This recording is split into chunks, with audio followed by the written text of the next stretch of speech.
Alors, en développement web et en front surtout, on utilise souvent des icônes et en HTML, il nous est proposé des petites choses qui permettent de pallier à ça, parce qu'une icône, il va falloir l'importer, il va falloir la mettre dans notre dossier.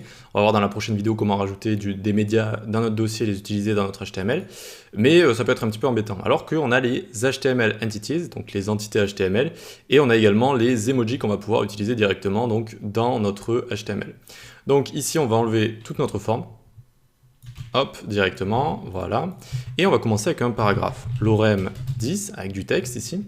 Et regardez ce qui se passe si je mets un grand espace ici, eh bien ça ne va pas le mettre là. D'accord? C'est un comportement basique. C'est-à-dire quand vous avez du contenu dans une balise HTML, quoi que vous fassiez en espace, ça en mettra toujours un seul entre les éléments. Ça en écoute qu'un seul si vous voulez. D'accord?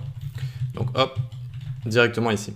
N'oubliez pas que je suis un petit peu zoomé là, 100% ça fait ça, mais pour qu'on y voit un petit peu mieux, je zoome tout ça. Donc comment on pourrait faire pour faire des espaces ici? Eh bien, on utilise une entité HTML qui est le enbsp point virgule, on n'oublie pas le point virgule, et ça nous a mis juste un petit espace. Et donc si on le copie et qu'on le colle, hop, ça va nous mettre un espace plus grand. D'accord? Vous voyez, hop, ça nous met un espace plus grand comme ça. Mais il existe mieux en espace, c'est-à-dire on peut en mettre plus d'un, par exemple avec le ENSP comme ça, tac, qui va en mettre 2, et on peut en mettre 4 par 4 également, avec le EMSP comme ça. Tac, ça en met vraiment 4 par 4, donc ça va aller plus rapidement, hein, tout simplement, suivant ce que vous avez envie de faire. Ok? Donc ça, c'est les entités HTML, donc là vous allez me dire, bon, ouais, c'est pas très utile.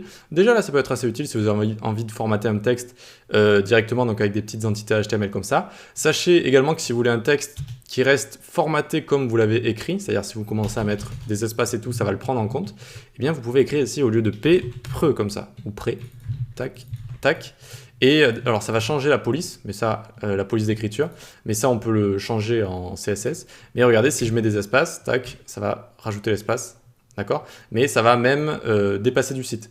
C'est-à-dire que ça va rajouter quelques petites propriétés CSS, ça ne va plus se remettre à la ligne comme un paragraphe classique.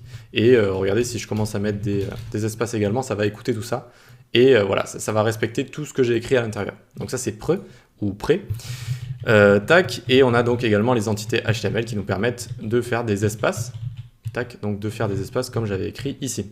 Mais pas que, on peut écrire autre chose également avec. Par exemple, on peut écrire et copy comme ça, tac, et ça nous fait le C. Vous savez, le C comme ça commercial qu'on peut mettre à la fin d'un site, par exemple, tout droit réservé, et copy, tac, ça nous met le C commercial. Et puis toutes sortes de choses, par exemple, et yen, comme ça, tac, ça nous met le symbole yen, la monnaie japonaise, etc., etc. Comment on fait pour voir toutes les entités HTML? On écrit ici all HTML entities, tac, et le premier site fera l'affaire, hein, ils font tous plus ou moins la même chose, c'est-à-dire ils vous mettent une liste de tout ce que vous pouvez faire avec les entités HTML. Voilà, toutes les lettres, toutes les choses, un quart, un tiers, etc. Enfin, tous les symboles, les lettres grecques, etc., etc. Donc ça, c'est les entités HTML. Ça peut vous servir à faire des petites icônes et des petits espacements, voilà, des petites techniques comme ça. Sachant que les espacements, eh bien, il faut le faire le plus souvent et le plus possible en CSS, d'accord? Tout ce qui est style, etc., il faut vraiment essayer de le faire le plus possible en CSS. Donc ça peut dépanner si on veut, voilà. Ensuite, j'ai envie de vous montrer, j'ai même découvert ça plutôt récemment, et c'est en train de devenir à la mode, je vois plein de développeurs qui utilisent ça. On peut utiliser des emojis directement dans notre HTML. Alors vous allez me dire, oh, des emojis, c'est un petit peu enfantin, etc. Mais des fois, quand on a envie d'utiliser une icône, eh bien, tout simplement, elle existe sous forme d'emoji, parce que c'est pas seulement des bonhommes qui sourient, etc. Vous pouvez avoir toutes sortes de choses.